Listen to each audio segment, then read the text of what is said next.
The US dollar is about 60% of the value of all the currency on the planet, and more than half of the dollars reside outside the United States.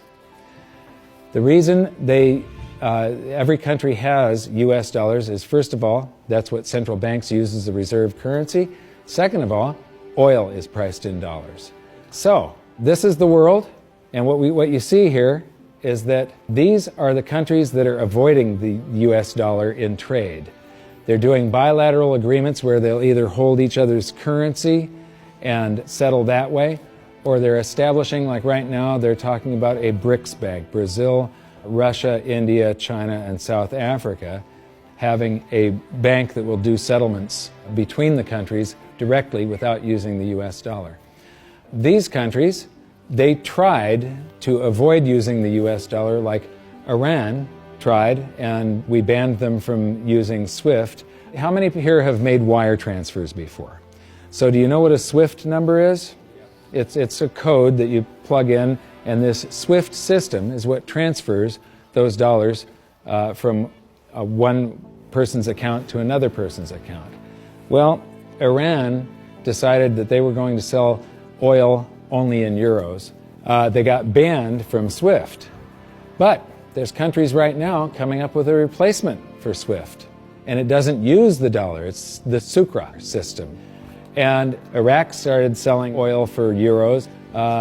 In Libya, they were talking about creating the gold dinar and selling oil for gold. So those are the countries that are trying to use something other than the dollar. And then you've got physical gold accumulation.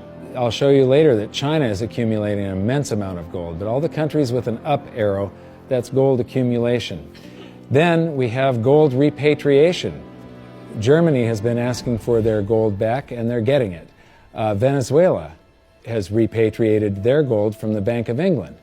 And then if we put this on a timeline, here's the nails in the coffin for the dollar standard. This is my evidence that I think is proof that the death of the dollar is coming, and it's coming shortly.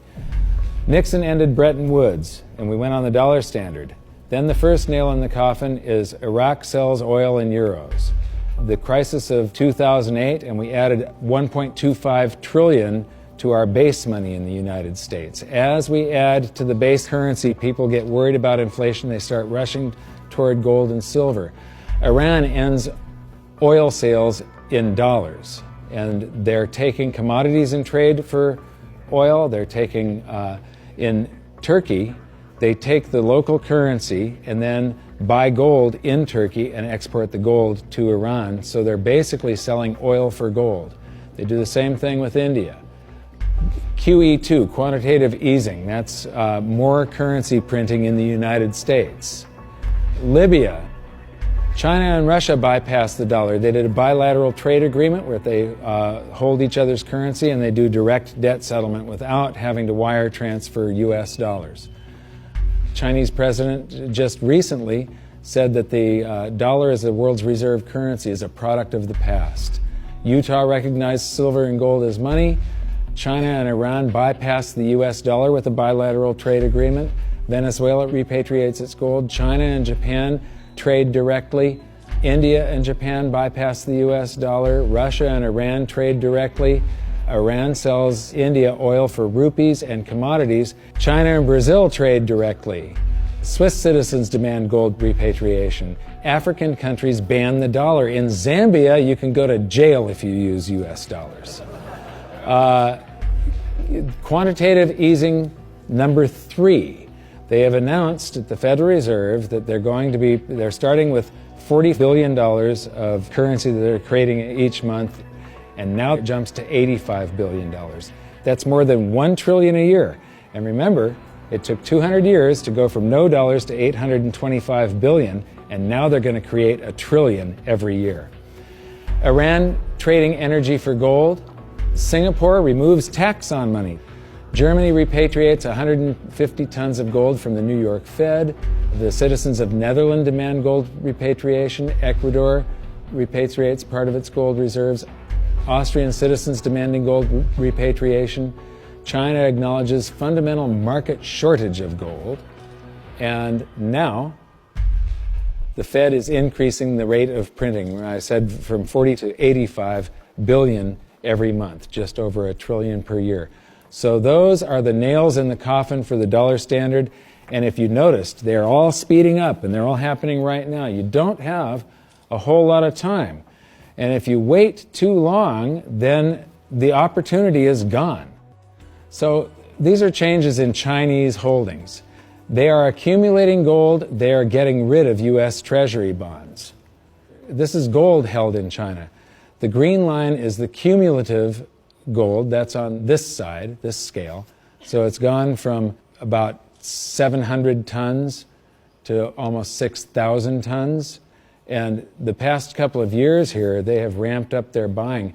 They know that the dollar standard is coming to an end, and they are protecting themselves. And you're probably going to see gold-backed renminbi someday, the yuan. This isn't going to be pretty when it happens. I am not an end-of-worlder or a doomsday guy. All you can do is play the hand that you are dealt. If we go to a new monetary system, and I think it's absolutely inevitable, there's just too much energy built up in this one that has to release. It has to come crashing down somehow. When that happens, there's an enormous wealth transfer for people that are on one side of the bet or another. And people don't realize that whether they think they are making a bet or not, they are making the bet. They are involved. This wealth transfer affects everybody, whether you want to participate or not.